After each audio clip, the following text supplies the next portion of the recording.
the time I wrote the 48 Laws of Power, I was at a very low moment in my life. I've talked about it before. I was in my mid to late 30s. I had no real success in life. And I had no money. I was living in a small little apartment in Santa Monica. And so there was a bit of desperation there.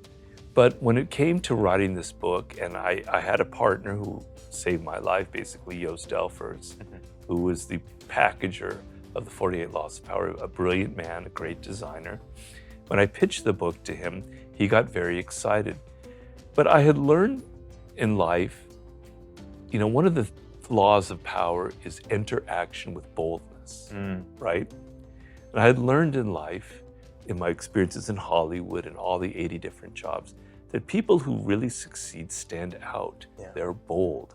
They have cojones, to use an expression. Yeah. You know what I mean? Yes. Right? And it applies to women too. They're confident. They feel strong about themselves. They have a point to reach.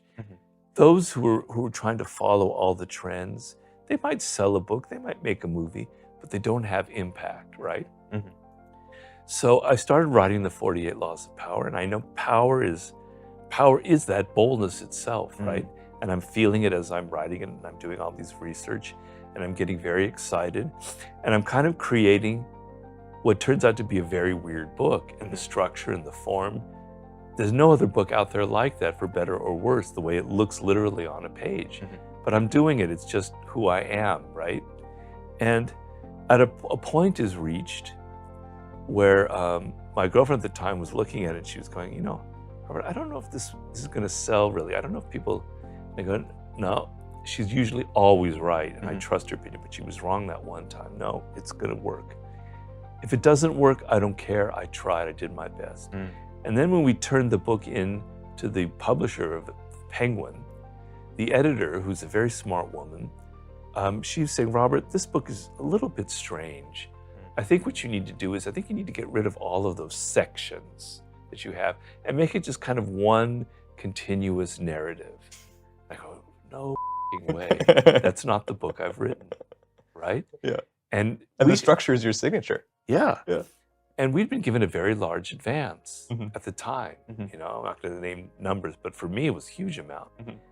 And so I talked to Joost, my partner, who, as I said, was extremely helpful, a wonderful man. I said, look, if they don't want this book, we'll return the advance. We'll find somebody else who buys it the way it is, which was a very bold act on our part, right? And we said that to them and they backed down, right? So for better or worse, because it's gotten me a lot of trouble in life. I'm not trying to say I'm some paragon, that everyone should follow me. My rebelliousness and my weirdness has gotten me in a lot of trouble before. It led to a lot of non-success. But I understood that if you're going to make something and you want to reach the stars, you want to hit the gold, get the pot of gold at the end, you want to really strike it rich, you have to be bold. You have to. So that book could either be an abysmal failure, which is very likely could have been, or it will be a great success. And I tell people this all the time. I think it's a very important lesson to have. Don't be afraid of failure. Don't be afraid of losing. Don't be afraid of people rejecting you, right? Stick to your guns. If your motivation is always cramped and, oh, I want to fit in. Oh, they might not like me. Oh, this might be too different. Oh, my podcast might not be like other people. That fear, it just withers the soul. It makes what you create just like everything else out there. It leads to all the kind of boring crap that's populating our media, right? But when you think, no, I'm going to be myself. I'm going to mind what's different about me. I'm going to be bold and confident. I'm going to put a lot of work into it. It's not going to be just like I'm going to do anything. But work very hard. But I feel confident about this. I feel bold.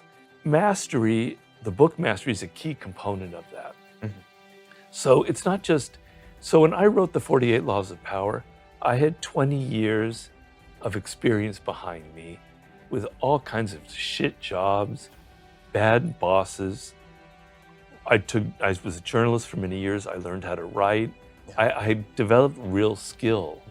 So I could be bold because I felt confident. I knew I had real skill.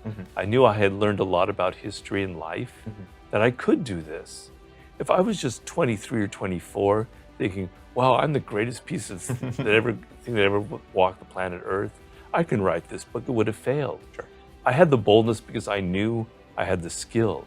So if you know you have the skill, you know you have a great idea, just fill yourself up with energy and excitement about it and stop listening to so many piggly little petty voices around you trying to tell you to fit in and be like other people.